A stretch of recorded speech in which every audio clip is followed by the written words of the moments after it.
Ngayon, saan na punta mo? Medical ka muna namin. Pwede mo na ngayon. Diretso ka Manila. Hindi, kasi Manila, hindi na Hindi ka pwede. Hindi na yung location order. ano mo, hindi mo. Hindi, Kaya nga, pero kayo na punta rito. Binasahan ka ng Sandali mo. price mo, diba? Binasahan ka na. Gusto ko man ang picture sa ako. Binasahan ka na ba ng rights mo?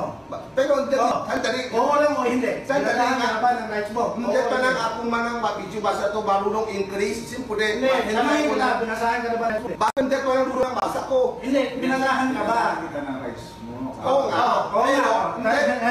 Pero, okay na. Yun yung requirements namin. hindi ka lang basa ko ng malinaw. Sige. Ito, hindi namin kailangan na abogado para sumama ka na. Hindi mo na ako sulo mapatos mo. Sige, wala problema. Huwag mo na patos ko sa bidya sa mga ano. Pakuha na naman sa sapatos ng boss nyo. Para ano.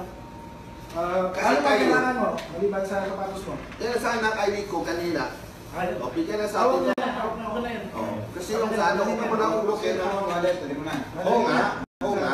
Wala problema. Yung sapatos na, pag-iwan na sapatos. Kasi kayo, pagpunta lang sa akin, hindi ka nang alam ko ng totoo o ano yan. Siyempre, gusto ko, kahintay ng attorney ko, kahit punta naman dito. Hindi mo na lang yung attorney mo. Oo nga. Sabi mo, diba, sabi mo na kanina, usap tayo, 5 minutes lang. Binigyan mo ng 5 minutes, wala na eh. Diba? Kanina sabi lang, 1 minute, pagpunta dito, 1 minutes. Ganito.